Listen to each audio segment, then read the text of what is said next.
Good morning everyone. सो आपके जो पिछले 2 दिनों में टेस्ट गए उसमें काफ़ी अच्छा स्कोर किया। आप लोगों ने अपना स्कोर कमेंट सेक्शन में मुझसे शेयर किया और इवन exam.netmock.com पे जो all India prelims mock test जो था वो भी आपने काफ़ी बेहतर तरीके से सोल्व किया। काफ़ी सारे लोगों ने इसमें ऑल ओवर इंडिया से पार्टिसिपेट किया सो दैट यहाँ पर आपको ऑल इंडिया स्टैंडिंग के बारे में पता चल सके। आप चाहें तो इसे exam.netmock.com पर जाकर टेस्ट को दे सकते हैं, free all India mock test को। ये अब वीकली बेसिस पे कराया जाएगा, जब तक आपका प्रीलिम्स एग्जाम नहीं होता है वीकली बेसिस पे हम इसको करेंगे। और इसमें जो first second third top 100 rankers जो है उनके नाम जो है वो भी पब्लिश किए जाएंगे। This is brief introduction about me. My name is Prince Luthra, all India rank 577 from UPSC CSE 2014 batch. आज के जो इस पर्टिकुलर वीडियो के अंदर टॉपिक्स हम करने वाले हैं उसमें पीसा के बारे में डिस्कशन करेंगे। हमारी परफॉर्मेंस देखेंगे पीसा के अंदर पिछले कुछ सालों में कैसी रही है। हेडक्वार्टर देखेंगे ओईसीडी का, क्योंकि ओईसीडी और पीसा का रिलेशन है। सीएमएस के बारे में जानेंगे। देन यहां से आगे बढ़ते हुए जैपेट के बारे में डिस्कशन करने वाले हैं, जो कि एक एक्सरसाइज है। इसके बारे में डिस्कशन करते हुए state of the world speech report you breathe life के बारे में जानेंगे। स्टेट एनिमल ऑफ लद्दाख के बारे में डिस्कशन करेंगे। देन क्रोकोडाइल्स के बारे में डिस्कशन करते हुए हम यहाँ पर एक पर्टिकुलर फिलॉसफी के बारे में भी डिस्कशन करने वाले हैं। चलिए, यहाँ पे आप में से काफी सारे लोगों ने जो वेरियस मेंबरशिप है यूट्यूब के ऊपर वो सब्सक्राइब करी है, और मैं आपसे यही रिक्वेस्ट करूंगा कि देयर वेरियस मेंबरशिप प्लान्स जो कि यूट्यूब के ऊपर अवेलेबल है। आपको करना क्या है, आपको सिर्फ इसके अंदर जो आपका ज्वाइन बटन होता है उसे प्रेस करना है, और ज्वाइन बटन प्रेस करते ही आपके सामने वेरियस प्लान्स जो होंगे वो ओपन अप हो जाएंगे। जो भी आपको सही प्लान्स लगता है उसके अंदर आप एनरोल करा सकते हैं। देयर वेरियस प्लान्स, लेकिन हाँ, यहाँ पे ज्वाइन बटन को प्रेस करना पड़ेगा। एक प्रॉब्लम जो आप लोगों की तरफ से मेल करके मुझे बताई जा रही थी वो ये था कि काफी सारे पेमेंट जो है वो फेल हो रहे हैं। तो बेसिकली क्या है, यूट्यूब आपको ज्यादा पेमेंट ऑप्शंस नहीं देते हैं। काफी लिमिटेड कार्ड्स होते हैं वो यूट्यूब के द्वारा एक्सेप्ट किए जाते हैं।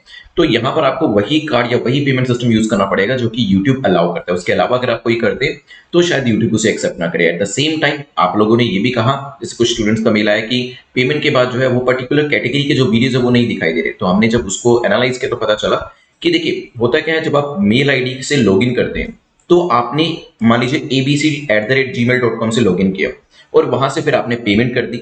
लेकिन होता है कि हर किसी की जो मेल आईडीज है वो मल्टीपल होती है। मेरे पास भी मल्टीपल, आपके पास भी मल्टीपल होंगी। लेकिन फिर क्या होता है, भूल के हम किसी दूसरी मेल आईडी से लॉगिन कर लेते हैं और फिर कोशिश करते हैं वीडियोस को देखने की। लेकिन देखिए यूट्यूब तो आपकी सिर्फ पहले वाली जिससे आपने पेमेंट करा है उसी मेल आईडी को समझता है। तो वहां पर वो उसी मेल आईडीज को ही रिकॉग्नाइज करके आपके सामने वीडियोस रखेगा। अगर वीडियोस नहीं शो हो रहे हैं, मेक श्योर कि वहां पर एक तो पेमेंट आपका सक्सेसफुल हुआ हो। ठीक है, पेमेंट डेबिट हो गया दैट डजंट मीन कि वहां पर जो यूट्यूब है उसको पैसा मिल गया।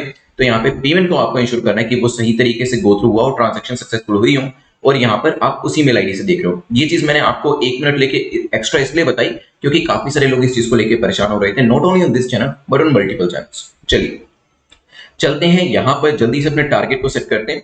तो 8 से 10 एमसीक्यूज जो है वो ठीक होते हैं तो वो टॉपर्स कैटेगरी में आएंगे। 6 से 7 एमसीक्यूज ठीक होते हैं तो सीरियस एस्पिरेंट। जल्दी से अपने टारगेट को सेट करें जो भी आपको यहाँ पर मुनासिब लगे। कट ऑफ जो रखी गई है इस पर्टिकुलर मिनी मॉक टेस्ट की 6 की रखी गई है, मतलब 6 या 6 से ज्यादा आप स्कोर करने की कोशिश करिएगा। चलते हैं आज के पहले क्वेश्चन के ऊपर। The first question talks about पीसा। पीसा को लेकर पूछा, बताएं कौन सी स्टेटमेंट आपकी करेक्ट है, कौन सा कथन आपका सही है। पहली स्टेटमेंट कहती है कि ये ओईसीडी के द्वारा शुरू किया गया है। हो सकता है 5 साल में एक बार होता है और स्टूडेंट्स की मेमोरी को इसके अंदर टेस्ट किया जाता है। ये टाइम पीरियड मैंने शुरू कर दिया आपका 10 सेकेंड्स का। आप कोशिश करें विद इन 10 सेकेंड्स में इसको आंसर देने की। The field trial of Pisa. PISA क्या है, programme for international student assessment. जो इंटरनेशनल लेवल पे स्टूडेंट को असेस करता है वो एक प्रोग्राम है। उसे इस महीने सितंबर के महीने में 2021 में कराया जा रहा है। लास्ट ये हुआ था 2018 के अंदर, उससे पहले 15 में, 12 में, इस तरीके से। तो 9 में, 12 में, 15 में, 18 में, 21 में, हर 3 साल के बाद होता है, 5 साल के बाद नहीं। ठीक है, ये organisation of economic cooperation development जो है उसके द्वारा इनिशिएट किया गया है। It is a study done ताकि इंटरनेशनल लेवल पे जो भी स्टूडेंट्स हैं उनको कंपेयर किया जा सके। एजुकेशन पॉलिसीज जो वेरियस कंट्रीज की है उसको कंपेयर किया जा सके। ठीक है, ये तो स्टडी शुरू हुई थी सन 2000 के अंदर हुई थी, और तब भी यहाँ पर काफी सारे स्टूडेंट्स जो थे उन्होंने पार्टिसिपेट किया था। यहाँ पर जो चेक किया जाता है वो एनालिटिकल मैथमेटिकल एबिलिटीज को चेक किया जाता है स्टूडेंट्स की, ना कि मेमोरी को। तो तीसरी स्टेटमेंट भी आपकी इनकरेक्ट हो जाती है। आंसर क्या हो जाएगा, ए। सबसे पहले हमने 2009 में इसमें पार्टिसिपेट किया था, इंडिया ने पार्टिसिपेट किया था। हमारी परफॉर्मेंस कुछ ज्यादा अच्छी नहीं रही थी, और जस्ट लाइक ऐसा होता है ना कि यूपीएससी में हम अपनी कोचिंग लेना शुरू करते हैं और कोचिंग जैसे ही कंप्लीट होने वाली होती है हमारे मॉक टेस्ट शुरू होते हैं, और पहला मॉक टेस्ट हम देते हैं ये सोच के कि 200 में से कुछ अच्छा स्कोर आएगा, लेकिन स्कोर आ जाता है हमारा 15। स्कोर आ जाता है हमारा 25, 35, 45, 55 का स्कोर आता है और वहीं से हम डिस्करेज हो जाते हैं। ठीक है, और डिस्करेज होने की वजह से सबसे बड़ी मिस्टेक हम क्या करते हैं, हम आगे के मॉक टेस्ट ही नहीं देते। तो टोटल 30 मॉक टेस्ट होने थे। पहले में अगर आपने मान लीजिए 35 का स्कोर किया है, 45 का स्कोर किया है, 30 से 50 के बीच का स्कोर आया, डिस्करेज हो जाते हैं कि यार स्कोर अच्छा नहीं आया, या फिर मान लीजिए 30 से कम का स्कोर आया, तो हम क्या गलती करते हैं, हम आगे के मॉक टेस्ट ही नहीं देते हैं। उससे क्या होता है, उससे इंप्रूवमेंट तो होगा नहीं, क्योंकि इंप्रूवमेंट करना है तो आपको बार बार मॉक टेस्ट देने पड़ेंगे। Here also India did the same thing. 2009 में जब इंडिया की परफॉर्मेंस अच्छी नहीं थी तो हमने उसके आगे अपने बच्चों को इसमें पार्टिसिपेट कराना ही छोड़ दिया। ठीक है, लेकिन 2021 में हमें इस चीज के बारे में समझ में आया कि अगर लाइफ में इंप्रूव करना है तो आपको फेलियर्स से तो होकर गुजरना ही पड़ेगा। Without going through the failures you can not succeed. ठीक है, ऐसा कोई भी व्यक्ति आपको नहीं मिलेगा। कोशिश कर लीजिएगा इस पूरी दुनिया में जाकर जो कभी फेल ना हुआ। किसी न किसी चीज में कभी ना कभी तो हर किसी को फेल होना पड़ता है और वहीं से सीखकर आपको इंप्रूव होना पड़ता है। खैर, चलते हैं यहां से आगे बढ़ते हुए नेक्स्ट क्वेश्चन को देखते हैं, जो कि इंडिया की परफॉर्मेंस को लेकर है। तो यहां पर which of the following statement is or are correct about India performance. India ने इस टेस्ट में लास्ट में 2009 में शामिल हुए थे, हम पार्टिसिपेट किया था। हो सकता है this year also India is going to participate. इस साल भी क्या हम अपना यहाँ पे दावेदारी रख रहे हैं, इसमें पार्टिसिपेशन कर रहे हैं। सोचिए इसके बारे में, करते हैं डिस्कशन, और मैं आपको बताऊंगा कि 2009 में इंडिया का रैंक क्या आया था, उसके बारे में भी हम डिस्कशन जरूर करेंगे। चलिए, तो ये तो वैसे मैंने, अगर आपने मेरी एक्सप्लेनेशन पहले क्वेश्चन की ध्यान से सुनी है जिन भी स्टूडेंट्स ने, उनको तो इस क्वेश्चन के बारे में सोचने की जरूरत नहीं है, क्योंकि मेरी पहले क्वेश्चन की एक्सप्लेनेशन के अंदर मैंने ये सारी चीजें आपको बता दी और ये आप क्वेश्चन ठीक कर सकते थे। अगर ये क्वेश्चन भी पहला क्वेश्चन देखने के बाद गलत हुआ है, इट मीन्स कि आपका उतना ज्यादा फोकस नहीं है वीडियो को देखते हुए जितना होना चाहिए। ठीक है, क्योंकि ये चीजें भी हम बीच बीच में चेक करते हैं, बिकॉज सिर्फ वीडियो देखना काफी नहीं है, वीडियो को देखकर उसे समझना, उसे रिटेन करना वो ज्यादा जरूरी है। क्योंकि जब तक वो नहीं होगा तो वीडियो देखा ना देखा, आप 1000 वीडियो देख के चले जाइए, आप 2000 घंटे का कंटेंट देख के चले जाइए, कुछ फायदा नहीं होगा उसका अगर आप उसको समझ नहीं रहे और आप उसको रिटेन नहीं कर रहे। जब देखी गई चीज या पढ़ी गई चीज याद रहेगी, ठीक है, समझ में आएगी, तभी वो आप एग्जाम में यूज कर पाएंगे। 2009 में इंडिया ने पार्टिसिपेट तो किया, लेकिन रैंक हमारा आया 72 आउट ऑफ 73 कंट्रीज। तो नीचे से हमने टॉप किया बेसिकली। ठीक है, नीचे से सेकंड नंबर पे थे। तो यहां पर सिर्फ किर्गिस्तान एक ऐसी कंट्री थी जो कि हमसे पीछे थी, जो कि 73वें नंबर पे थी और हम 72वें नंबर पे थे। तो ये यूपीएससी एस्पिरेंट जो कि एक मॉक टेस्ट देने जाता है सोचकर कि मैं कट ऑफ से ऊपर स्कोर करूंगा और पहले मॉक टेस्ट के अंदर ही जो है स्कोर 30, 40, 50 का आता है, उसी की तरह से हमें भी डीमोटिवेशन हुआ और कहा कि हम इसमें पार्टिसिपेट ही नहीं करेंगे। तो यस, वी पार्टिसिपेटेड इन 2009 और उसके बाद हमने पार्टिसिपेशन छोड़ा अपना। लेकिन देन वी रियलाइज कि पार्टिसिपेशन छोड़ने से, रेस के मैदान से भागने से काम नहीं चलेगा, पार्टिसिपेट करना पड़ेगा और तब तक पार्टिसिपेट करेंगे जब तक कि इंप्रूव नहीं होते। इस बार भी चंडीगढ़ के जो स्टूडेंट्स हैं, बच्चे हैं, वो यहाँ पर पार्टिसिपेट करने जा रहे हैं। तो आंसर क्या हो जाएगा, दोनों स्टेटमेंट ठीक होने की वजह से C will be the correct answer. ठीक है, चलिए चलते हैं यहां से आगे बढ़ते हुए नेक्स्ट टॉपिक पे चलते हैं। नेक्स्ट टॉपिक जो है ओईसीडी को लेकर है। पूछा कि ओईसीडी का हेडक्वार्टर कहां पर है, क्योंकि देखिए ओईसीडी न्यूज में है। क्यों? क्योंकि ओईसीडी पीसा को लेकर आया था। तो जल्दी से बताएं मुझे यहाँ पर हेडक्वार्टर कहां पर होगा। Basically it is an intergovernmental economic organisation जिसमें 38 मेंबर कंट्रीज हैं। इसे 1961 में फाउंड किया गया था और economic progress, world trade and economic progress के ऊपर ध्यान दिया जाता है ओईसीडी के द्वारा। हेडक्वार्टर कहां पर लोकेट करता है? Its headquarter is located in Paris. Paris के अंदर हेडक्वार्टर है। मिशन क्या है? Mission is to promote policies that will improve the economic and social welfare of the people in developed nation. Developed nation के अंदर social welfare को बढ़ावा देना, इकोनॉमी को बढ़ावा देना, ये इसका मुख्य काम है। लेकिन हाँ, पीसा जो है वो भी इसका एक एडिशनल प्रोजेक्ट है। ए हमारा यहाँ पर आंसर हो जाएगा। चलते हैं नेक्स्ट क्वेश्चन के ऊपर, इससे आगे बढ़ते हुए। Next question is question number 4 जो कि बात कर रहा है सीएमएस को लेकर। पूछा गया सीएमएस को लेकर बताएं कौन सी स्टेटमेंट आपकी ठीक है। ठीक है, यहाँ पर पहले तो आपको सीएमएस की फुल फॉर्म बतानी चाहिए, नहीं बता रहा हूं, for that the question could be little bit more difficult for you. पहली स्टेटमेंट कहती है India is a party to CMS. India जो है सीएमएस की एक पार्टी है। ये 1989 में साइन किया गया था, 79 के अंदर यूनाइटेड नेशन के अंदर, और इसे बॉन कन्वेंशन के तौर पे भी जाना जाता है। ठीक है, टाइम पीरियड में शुरू करते हैं 10 सेकंड का। बताएं ये क्या है और क्या इसे यूएन के द्वारा साइन किया गया था 1979 में? क्या इसे बॉन कन्वेंशन भी कहा जाता है? क्या इंडिया इसका मेंबर है?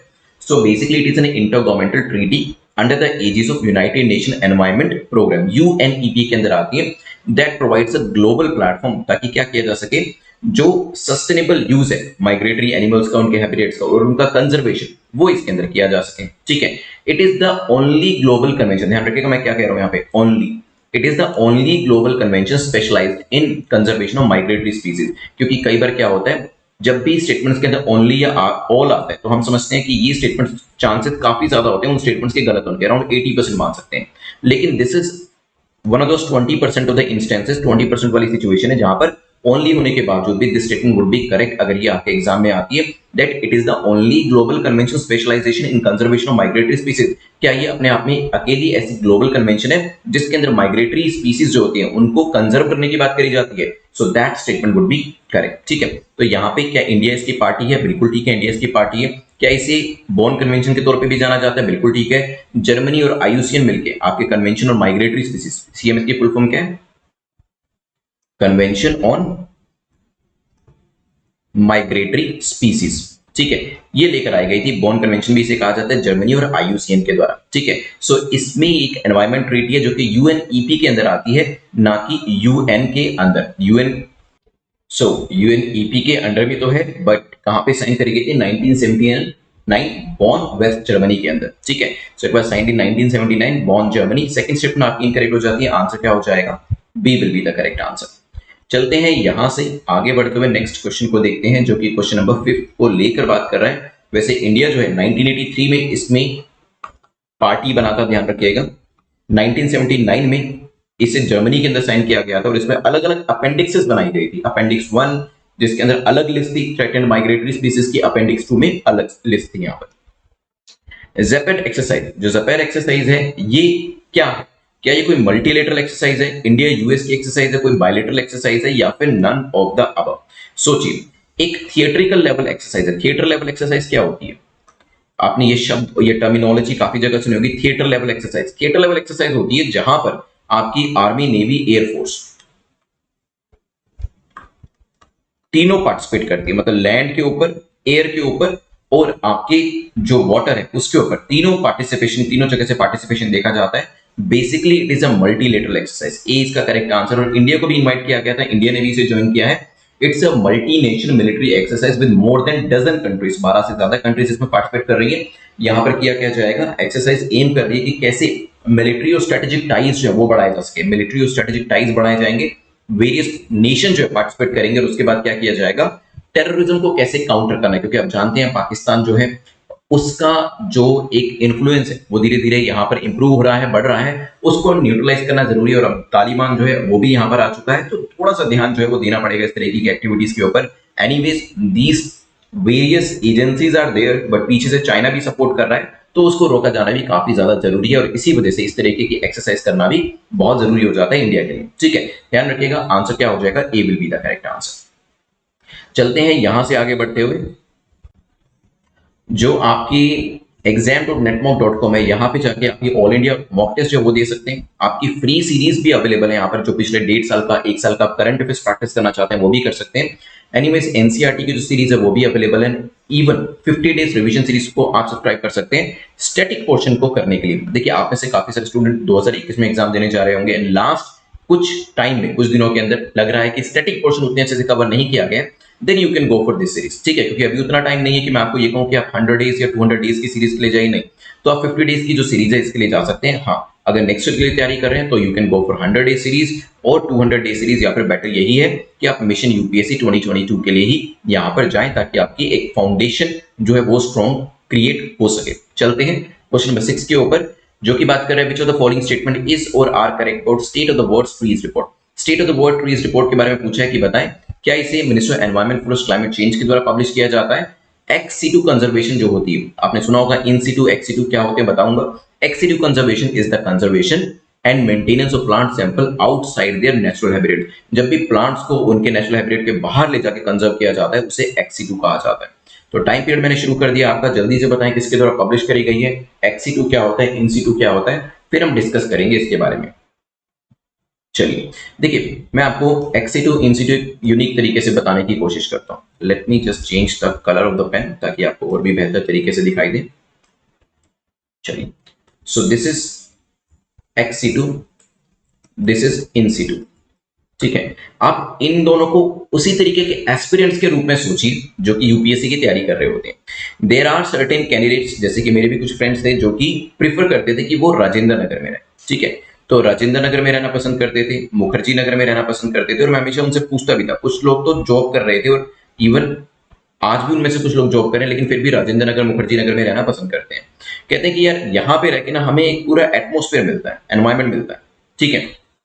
कुछ होते हैं जो कहते हैं कि नहीं यार, मजा तो घर पे रह के आता है क्योंकि हमारा टाइम बचता है, ठीक है। या फिर उनको इस बात से फर्क नहीं पड़ता है, इट इज वेरी इमेटीरियल कि वो कहाँ पर रह रहे हैं, ठीक है। तो बेसिकली काफी सारे लोग जो है वो अपने घर पे रहना पसंद करते हैं या फिर जहाँ उनकी जॉब होती है वहां पर रहना पसंद करते हैं और उसके साथ साथ तैयारी करना शुरू करते हैं। तो जो लोग अपने नेचुरल हैबिटेट में रहते हैं, नेचुरल हैबिटेट मतलब अपने घर पे रह रहे हैं, जहाँ जॉब है वहां रह रहे हैं, वहां रह के तैयारी करते हैं, ठीक है। तो that is called the in situ, meaning ऐसी कुछ प्लांट जो कि उनके नेचुरल हैबिटेट में रख के जिनको कंजर्व किया जाता है, ठीक है। ऐसे प्लांट ध्यान से सुनिए जिनको उनके नेचुरल हैबिटेट में रहकर रखकर कंजर्व किया जाता है। मतलब कोई यहाँ पे सिविल सर्विसेज का एस्पिरेंट है जो घर पे रह के तैयारी कर रहा है, क्योंकि घर जो है वो उसका मोस्ट नेचुरल हैबिटेट है, हैबिटेट मतलब घर, ठीक है। वो उसका मोस्ट कंफर्टेबल प्लेस है, तो उसे इन सीटू कहा जाता है। एक्स सीटू होता है जब आपको आपके नेचुरल हैबिटेट से बाहर लेकर जाया जाता है, ठीक है। तो जब आपको आपके नेचुरल हैबिटेट से बाहर लेकर गया, उसके बाद जो आप तैयारी करते हैं उसे क्या कहा जाता है, वो आपका एक्स-सी2 कहलाता है। प्लांट्स के अंदर भी यही होता है, प्लांट्स के अंदर भी जब आप किसी को क्या करते हैं, मेंटेन या कंजर्व करते हैं किसी प्लांट को आउटसाइड देयर नेचुरल हैबिटेट, ठीक है।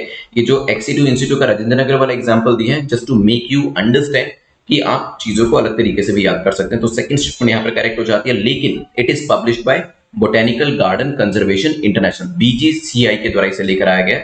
आंसर क्या हो जाएगा, B will be the correct answer, ठीक है। चलिए चलते हैं यहां से आगे बढ़ते हुए क्वेश्चन नंबर 7 को देखते हैं, जो कि यू ब्रीथ लाइफ को लेकर पूछा गया। What is U breathe life? क्या ये कोई एयर प्यूरिफायर है, ऑक्सीजन कॉन्सेंट्रेटर है, ऑक्सीजन प्यूरिफायर है, या फिर नन ऑफ द अबव? सोचिए, आपको बेस्ट आंसर यहां पर देना है, फिर करेंगे इसको लेकर एक डिस्कशन। आईटी रोपड़ जो है इस पर काफी सारी चीजों को लेकर आ रहा है। अगर आप देखेंगे every after every 15 days there is some kind of innovation, चाहे वो एमबी टैग हो या फिर आपको पहले भी ऑक्सीजन कॉन्सेंट्रेटर को लेकर कोई नई चीज लेकर आए थे, और अभी भी एक नया एयर प्यूरिफायर जो है वो इनके द्वारा लेकर आया गया है। तो ए हमारा यहाँ पर करेक्ट आंसर हो जाएगा। आईटी रोपड़ जो है यहाँ का जो स्टार्टअप कंपनी, आईटी रोपड़ की स्टार्टअप कंपनी जो है, उन्होंने वर्ल्ड का पहला plant based smart air purifier जो है जिसका नाम यू ब्रीथ लाइफ रखा गया, उसको लेकर आया, ठीक है। तो आईटी रोपड़ के इस बार का लगता है बैच काफी अच्छा चल रहा है, बिकॉज काफी इंटेलिजेंट स्टूडेंट जो है वो काफी सारी चीजें यहाँ पर बना भी रहे हैं और काफी सारे स्टार्टअप कंपनीज है वो भी काम कर रही हैं। ये दुनिया का पहला state of the art smart bio filter है जो क्या करेगा, that will make breathing fresh, ठीक है। जो हम सांस लेते हैं अपने रूम में, इंडोर के अंदर, अपने रूम्स के अंदर, उसको ज्यादा से ज्यादा क्लीन, उसको ज्यादा से ज्यादा फ्रेश बनाने की कोशिश करेगा। टेक्नोलॉजी जो है it works through the air purifying natural leafy plant जो होते हैं उसको यूज करते हुए ये टेक्नोलॉजी काम करती है, इन विच जो रूम एयर होती है वो इंटरैक्ट करती है जो अंदर पौधे लगे होते हैं, पत्ते लगे होते हैं उनसे, और फिर जो इम्प्यूरिफाइड या फिर जो इम्प्योर आपकी एयर होती है वो सोइल तक जाती है, रूट तक जाती है, वहां से प्यूरिफाई होकर फिर वापस बाहर आती है, ठीक है। तो इसमें अर्बन मुन्नार इफेक्ट होता है। टेक्नोलॉजी जो है वो क्या करती है, the technology used in the product, उसका नाम है अर्बन मुन्नार इफेक्ट, और पेटेंट जो है इसका पेंडिंग है अभी, ठीक है। पेटेंट मिल जाएगा, लेकिन हाँ, अर्बन मुनार इफेक्ट जो एक टेक्नोलॉजी है उसका इस्तेमाल किया गया, ध्यान रखिएगा क्वेश्चन पूछा जा सकता है अर्बन मुनार इफेक्ट के बारे में भी, ठीक है। चलिए यहाँ पे आंसर क्या हो जाएगा, A will be the correct answer, ठीक है। ऑक्सीजन कॉन्सेंट्रेटर तो नहीं है, ऑक्सीजन प्यूरिफायर कुछ हद तक कहा जा सकता है, लेकिन बेस्ट आंसर आता है एयर प्यूरिफायर। चलते हैं यहां से आगे बढ़ते हुए क्वेश्चन नंबर 8 को देखते हैं। क्वेश्चन नंबर 8 बात करता है which of the following is the state animal of Ladakh? Easy question. Ladakh के स्टेट एनिमल के बारे में बताएं, tiger, antelope, lion, snow leopard. क्योंकि एलजी, अभी ध्यान होगा यहाँ के एलजी भी काफी अच्छे से काम करें। अभी 2 दिन पहले ही एक नोमैड फेस्टिवल जो था वो यहाँ पे लॉन्च किया गया था, जैसे कि हॉर्नबिल फेस्टिवल नागालैंड के अंदर होता है जहाँ पे काफी सारे टूरिस्ट जाते हैं। अब यहाँ पे भी इसे एक टूरिस्ट डेस्टिनेशन बनाने के लिए नोमैड फेस्टिवल जो था वो लॉन्च किया गया था, और यहाँ पे आपको याद होगा चैंगदेंग पश्मीना शॉल के बारे में भी हमने बात करी थी, 2-3 दिन पहले ही डिस्कस किया था, उसे हमने क्वेश्चन वहां से भी आ सकता था। और अभी यहाँ के एलजी ने ही कहा कि यहाँ पर जो स्टेट एनिमल है लद्दाख का वो क्या रहने वाला है, यहाँ का एनिमल रहेगा स्नो लेपर्ड, डी। और यहाँ पर एक स्टेट बर्ड के बारे में भी बताया था। अगर स्टेट बर्ड के बारे में आपको याद है तो प्लीज मुझे कमेंट सेक्शन में जरूर बताइएगा, नहीं तो नेक्स्ट लेक्चर में मुझसे पूछ लीजिएगा, मैं आंसर इसका कर दूंगा। आईयूसीएन स्टेटस की बात करें जो आपका स्नो लेपर्ड है, इट इज वल्नरेबल रहता है, ध्यान रखिएगा। चलते हैं नेक्स्ट क्वेश्चन के ऊपर, which is question number 9। Question number 9 बात करते हैं जो the following state has all the 3 species of crocodile. Crocodile के 3 स्पीसीज होते हैं, ठीक है, जिसमें कौन कौन से हैं, घड़ियाल होता है, मगर होता है, और आपका सोल्ट वाटर क्रोकोडाइल्स होते हैं। तो तीनों स्पीसीज एक पर्टिकुलर राज्य के अंदर पाई जाती है। ये राज्य अभी न्यूज में था, जल्दी से बताएं मुझे कहां पर है, और इसका एक पर्टिकुलर डिस्ट्रिक्ट डिस्ट्रिक्ट बताऊंगा तो शायद आपको समझ में आ जाए किस राज्य की बात कर रहा हूं। केंद्रपाड़ा डिस्ट्रिक्ट। केंद्रपाड़ा डिस्ट्रिक्ट अपने आप में ऐसा डिस्ट्रिक्ट है जहां पर तीनों स्पीसीज जो है आपकी पाई जाती है। वहां पे सारे आपको जो स्पीसीज है वो मिल जाएंगे। तो और केंद्रपाड़ा कहां पर है? उड़ीसा के अंदर। तो उड़ीसा तो आंसर होगा ही होगा, ठीक है। तो यहाँ पे आप एलिमिनेशन मेथड यूज करिएगा, बी यहाँ पे करेक्ट आंसर हो जाएगा। चलते हैं यहाँ पर उड़ीसा को मैप में भी एक बार आप देख लीजिए। यहाँ पे आपके ओलिव रिडली, टर्टल, ऋषिकुल्या, गहीर माथा, ये भी काफी एरिया जो है फेमस रहते हैं। ये मैं आपको पढ़ा चुका हूँ। आज के लास्ट क्वेश्चन पे चलते हैं। The last question is about who is the chief proponent of Achintya Bheda अभेद फिलॉसफी। तो यहां पर जल्दी से मुझे चार नाम दिए, बताइए क्या हम माधवाचार्य की बात करें, चैतन्य महाप्रभु की बात करें, आदि शंकर की बात करें, या रामानुज की बात करें? बताएं।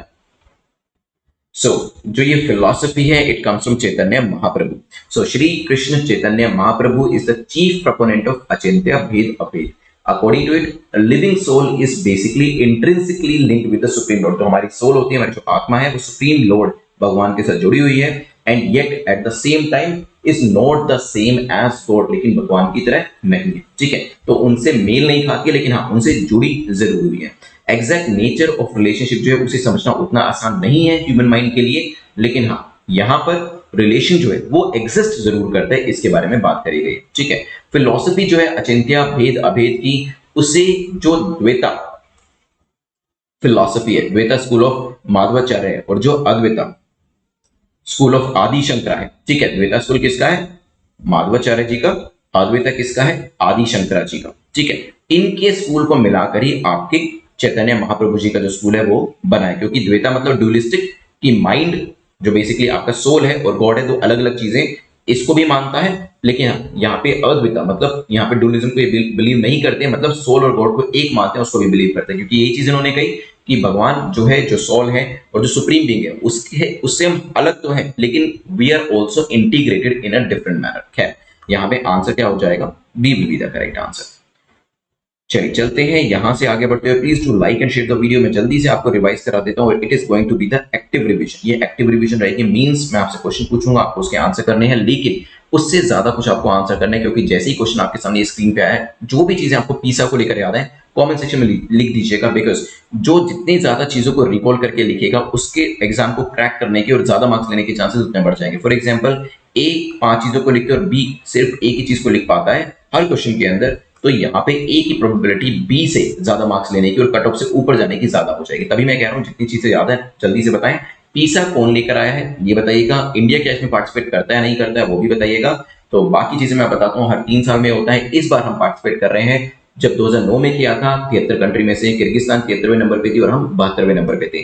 इंडिया के चंडीगढ़ के स्टूडेंट्स जो हैं वो इसके अंदर पार्टिसिपेट कर रहे हैं। ये मेमोरी को टेस्ट नहीं करता, मैथमेटिकल स्किल्स को यहाँ पर इसके द्वारा टेस्ट किया जाता है, ये भी ध्यान रखिएगा, ठीक है। तो 2009 में परफॉर्मेंस अच्छी नहीं थी, इस वजह से हमने पार्टिसिपेशन नहीं किया, लेकिन अब दोबारा से जा रहे हैं। तो मैं आपको ये चीज बताना चाहूंगा, मॉक में परफॉर्मेंस कितनी बुरी क्यों ना आए, हार मत मानिएगा, क्योंकि ये सभी के साथ होता है। मैंने भी ये किया था, ये गलती मैंने भी करी थी, जिसकी वजह से मुझे पूरा अटेम्प्ट अपना लूज करना पड़ा था। पहले टेस्ट में स्कोर आए 32,200 में से, और वहां पर लगा कि अब कुछ नहीं हो सकता है, मैं खुद ही तैयारी करूंगा और खुद ही यहाँ पे मार्क्स को इंप्रूव करूंगा। वो नहीं हो पाता है।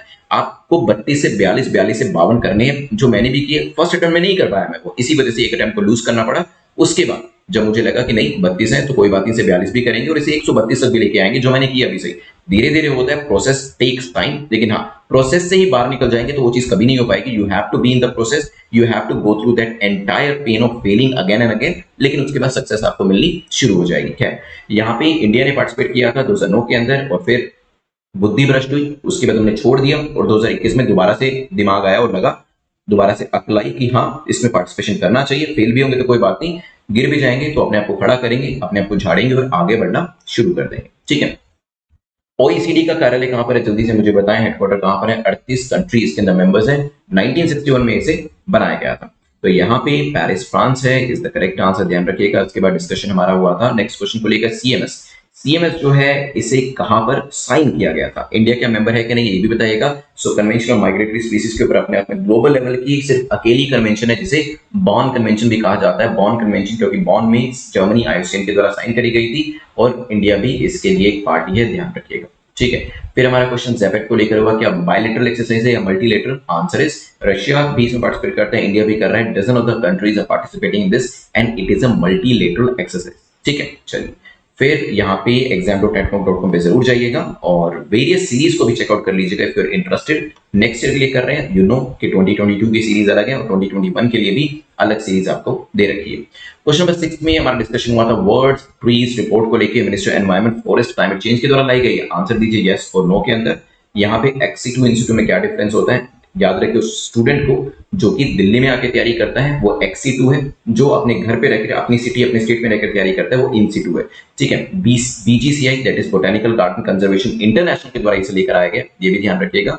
इसके बाद हमने डिस्कशन किया था नेक्स्ट क्वेश्चन का जो कि यू ब्रीथ लाइफ को लेकर। So it is basically a air purifier जो कि IT रोपड़ के द्वारा लेकर आया गया है। वर्ल्ड का पहला plant based smart air purifier है जिसको नाम दिया गया यू ब्रीथ लाइफ। इसके अंदर जो मुन्नार टेक्नोलॉजी है उसको यूज किया गया, ये भी ध्यान रखिएगा। अर्बन मुन्नार इफेक्ट को बेसिकली इस टेक्नोलॉजी के अंदर यूज किया गया। ठीक है, फिर हमारा डिस्कशन हुआ इससे आगे बढ़ के लद्दाख के स्टेट एनिमल को लेके। स्टेट एनिमल क्या है, स्नो लेपर्ड। लेकिन यहाँ पे बर्ड कौन है वो आप बताइएगा। LG काफी मेहनत कर रहे हैं लद्दाख को एक टूरिस्ट डेस्टिनेशन बनाने के लिए, इसी वजह से अभी एक नोमैडिक फेस्टिवल जो था वो भी 2 दिन का चलाया गया था ऑन द लाइंस ऑफ जो आपका हॉर्नबिल फेस्टिवल नागालैंड का होता है। क्रोकोडाइल की सारी स्पीसीज आपको कौन से डिस्ट्रिक्ट कौन से राज्य में मिलेंगी, जल्दी से मुझे बताएं उस डिस्ट्रिक्ट का नाम, उस राज्य का नाम। राज्य का नाम बताना आसान है, Orissa Kendrapara is the name of the district. Last में अचिंत्य भेदा भेदा के बारे में देखा जो कि डुलिज्म और एडुलिज्म दोनों का मिला जुला रूप है और ये लेकर आया गया है चैतन्य महाप्रभु जी के द्वारा, ध्यान रखिएगा। ठीक है, चलिए यहाँ पे अगर आपके 1000 लाइक्स हो जाते हैं then I am going to share the PDF of the month August. तो अगस्त महीने की जो PDF है जिसमें पूरा कंपाइलेशन आपका दिया अराउंड 300 क्वेश्चंस के आसपास है, वो मैं यहाँ पर आपसे ग्रुप में टेलीग्राम ग्रुप में जिसका लिंक नीचे डिस्क्रिप्शन में वो शेयर करूंगा। और मॉक टेस्ट तो आपको मिलते ही रहेंगे अब वीकली बेसिस पे, वीकेंड बेसिस पे, जब तक आपका एग्जाम नहीं आ जाता है। आप मुझे इस नई चीज के बारे में बताइएगा। हम लास्ट में प्रीलिम्स से रिलेटेड थोड़ा सा मैप के ऊपर भी ध्यान देते हैं। तो यहाँ पर देखिए मैं आपको रोज एक मैप दिखाऊंगा या रोज एक क्वेश्चन पूछूंगा और उसमें एक पर्टिकुलर जगह के बारे में पूछूंगा। जैसे कि आज मैं पूछ रहा हूँ कि मुझे कमेंट सेक्शन में बताइएगा ये जो जगह ये मैंने हाईलाइट जो करी है इसको क्या कहा जाता है। ये वही जगह मैं आपको पहले भी बता चुका हूँ जिसके बारे में मुझसे मेरे इंटरव्यू में भी पूछा था, क्योंकि वहां पर एक आर्मी से भी एक ऑफिसर बैठे हुए थे और यूजुअली ऐसा होता है प्रोफेसर्स भी होते हैं, आर्मी के ऑफिसर्स भी होते हैं, सोशल साइंस बैकग्राउंड के भी होते हैं। तो अलग अलग लोग अपने अपने एरिया से भी चीजें आपसे पूछते हैं देखने के लिए कि आपको ओवरऑल नॉलेज है या नहीं। तो ये जो एरिया मैं एक बार यहाँ पे कुछ लिख भी देता हूँ। देखिए मैं यहाँ पे लिख देता हूँ A, ये हो गया आपका A। आप मुझे बताइएगा A क्या है, कॉमेंट सेक्शन बताइएगा। नहीं पता तो जाके चेक करिएगा और फिर लिखिएगा, लेकिन हाँ लिखना जरूर है।